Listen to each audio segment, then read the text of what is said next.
আসসালামু আলাইকুম। সরকারি মিডিয়াভুক্ত দৈনিক মুন্সিগঞ্জের খবর পত্রিকায় প্রকাশিত গুরুত্বপূর্ণ খবরগুলো এক নজরে।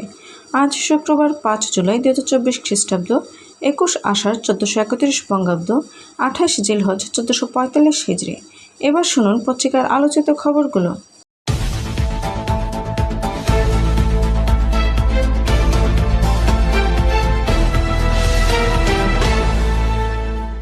ওমানে বাংলাদেশের শ্রমিকরা উভয় দেশের অর্থনীতিতে অবদান রাখছে। প্রধানমন্ত্রী। পরিবেশ মন্ত্রণালয় ঘোষিত কর্মপরিকল্পনার 78% বাস্তবায়িত। সাবের চৌধুরী। মানবতাবাদী সফল রাষ্ট্রনায়ক অ্যাডভোকেট সোহানা তাহমিনা। আজ পদ্মাপাড়ে আসছেন প্রধানমন্ত্রী শেখ হাসিনা। গজেরায় ভাঙনের ঝুঁকিতে মেঘনাপাড়ের 4 গ্রামের শতাধিক পরিবার। ভাগ্যকুল মাঠপাড়া সড়কে জলাবদ্ধতা, পানি নিষ্কাশনে নেই কোনো ব্যবস্থা। জেলা সদরে অবাধে চলছে জমির শ্রেণী পরিবর্তন ও বালু ভরাট বাণিজ্য।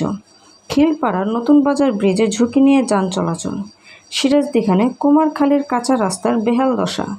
পাঠ্যপুস্তক ছাপার ক্ষেত্রে সর্বোচ্চ গুণগত মান বজায় রাখার সুপারিশ। টঙ্গীবাড়িতে পূর্ব আউটসাই গ্রামের কাঁচা রাস্তাটির বেহাল দশা। লৌহজংয়ে গাউদিয়া এলাকায় দেখা মিলছে রাসেল ভাইপারের। লৌহজংয়ে পদ্মা ভাঙনে আতঙ্কের দিন কাটছে হাজারো মানুষের। সিরাজদিখানে ফার্মেসিতে বিক্রি হচ্ছে সরকারি অনুমোদনবিহীন ঔষধ। সিরাজদিখানে পিএফজির সম্মিলিত কার্যক্রম অগ্রগতি পর্যালোচনা ও পরিকল্পনা প্রণয়ন সভা অনুষ্ঠিত। মুন্সিগঞ্জ জেলা জুড়ে ক্রেতাদের মাঝে অধিক পরিমাণ পণ্য কেনার মানসিকতায় বেড়েছে নিত্যপণ্যের দাম। পঞ্চশার জোরপুকুরপাড় মোড়ে জলাবদ্ধতায় দুর্ভোগ চরমে। বেতকা ব্রিজের দক্ষিণ পাশে সরকারি ডোবা ডাস্টবিনে পরিণত।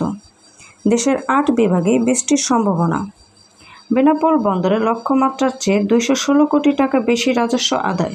হাইড্রোলিক হর্ন বন্ধে কঠোর পদক্ষেপ জরুরি। সম্পাদকীয়। স্বাস্থ্য সুরক্ষায় অন্যতম উপজীব্য। সকালের নাস্তায় যা খাবেন, তোকমার যত গুণ।